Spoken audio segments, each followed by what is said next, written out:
Bo día, boa tarde, boa noite. Hoxe día 31 de xullo. Aínda temos maniotas do Maratón de Galeguidades. Conseguimos dar a volta ao mundo coa Diputación da Coruña alrededor dos distintos tipos de galeguidades que no século XXI existen, como se organizan os galegos alrededor do mundo. Mais hoxe comezamos a segunda parte deste proxecto que consiste non só en analizar para un informe toda a información que recadamos o día do Maratón de Galeguidades, sino tamén achegarnos ás outras accións de ámbito internacional que a Diputación da Coruña pois impulsa.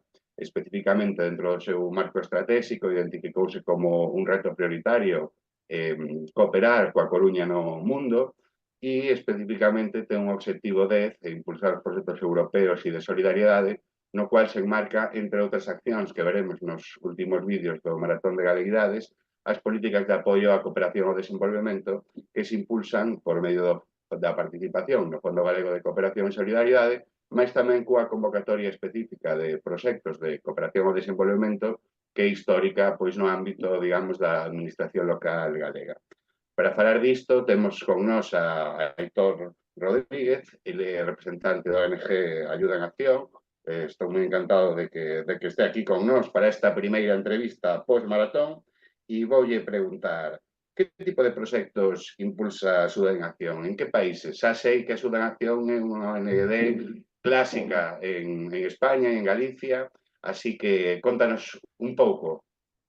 Vou contar un pouquinho, voume centrar máis a nivel de Galicia, pero, bueno, en realidad estamos en 18 países alrededor do mundo, tanto en Europa como en América e en África. Sobre todo, últimamente estamos centrando en África e realizamos proxectos de todo tipo, en realidade, sempre centrándonos en crear oportunidades, desde, bueno, centrándonos tamén en obxectivos como finalizar ca pobreza, na igualdade de xénero e en crear oportunidades a nivel industrial e económico.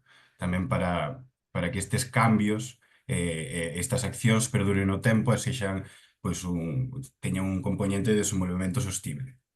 E, en particular, este proxecto que apoia, que cofinancia a Diputación da Coruña, en que consiste e onde se desenvolve?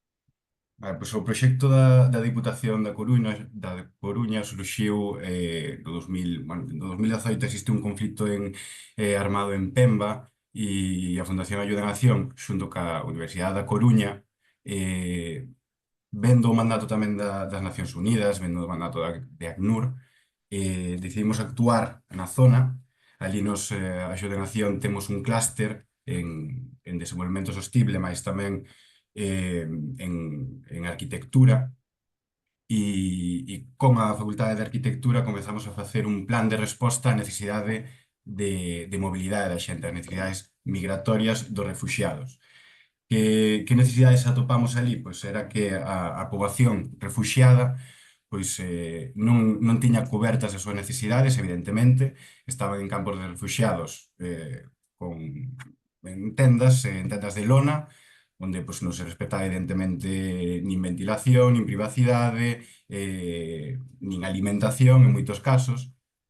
Entonces, esta alianza ca Universidade da Coruña o que deu foi ir ali e analizar dende un punto de vista participativo, é dicir, xunto ca xente de Metugue, neste caso, que é a poboación na que actuamos, pois os métodos constructivos que tiña esa poboación, que necesidades tiña, que materiales iban utilizando para construir as súas casas, os seus asentamentos.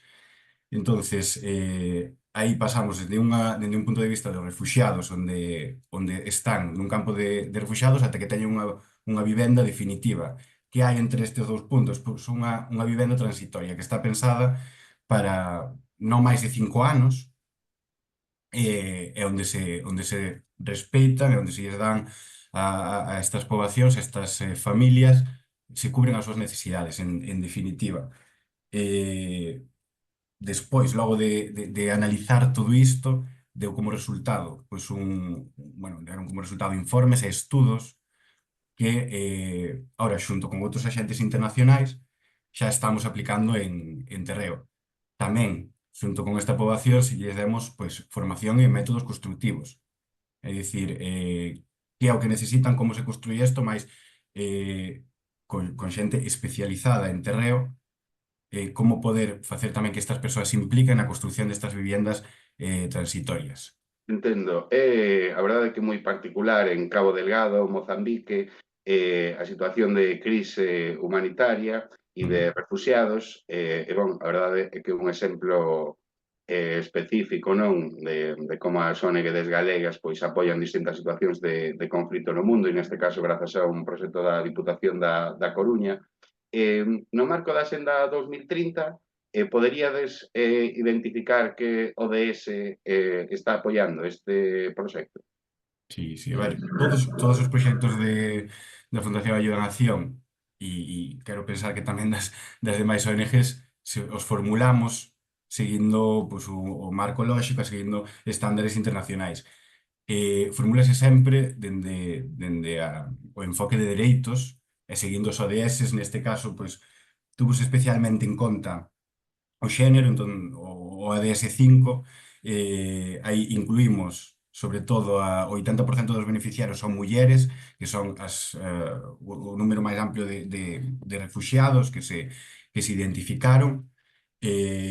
Logo tamén o ODS 13 de Acción polo Clima. Por que? Porque estas viviendas transitorias non poden pues, ter un impacto climático na zona. Teñen que ser sustentables tamén, non só para o clima, sino tamén para a poboación.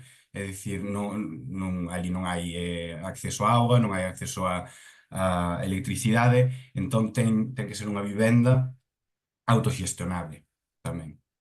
E logo, evidentemente, pois a fin da pobreza.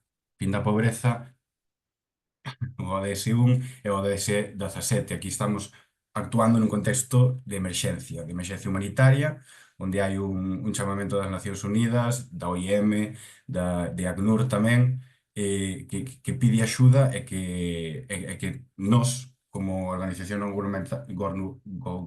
organización non gubernamental, temos que dar resposta. Entendo. A verdade é que é un contexto moi específico e neste contexto, digamos, de gobernanza complexa deste proceso de desenvolvemento, que resultados para o futuro, digamos, agardades? En que punto está?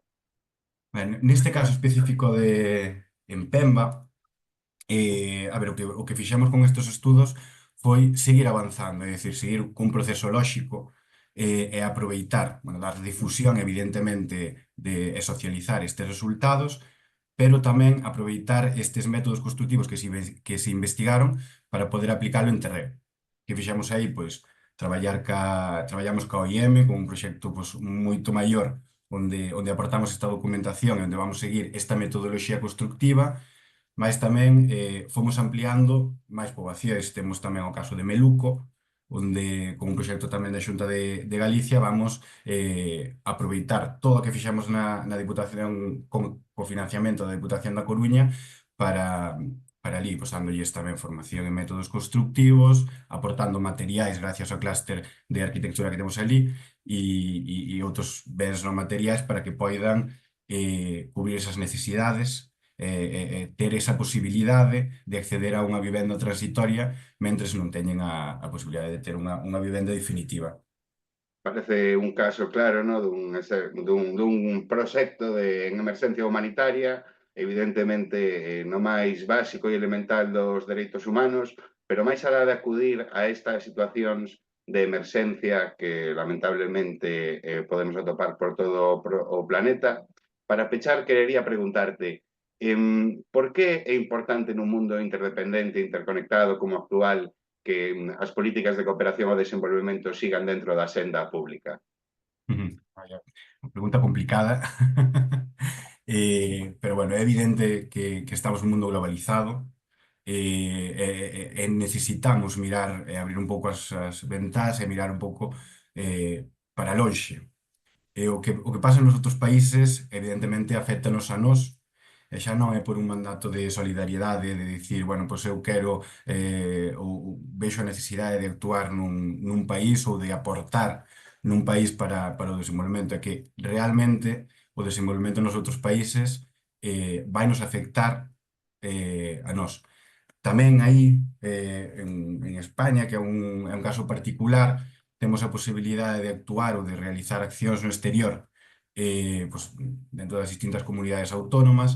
Tamén é unha maneira pois de perseguir os intereses que temos. Nos, por exemplo, en Galicia existe xa non un interés, mas sí un expertise en pesca, por exemplo, en pesca e acuicultura, bueno, a Fundación Ayuda a Nación, en concreto na Delegación de Coruña, sí perseguimos esos intereses que ten a comunidade galega, actuando en distintos países en pesca, como tamén en Mozambique e no Perú.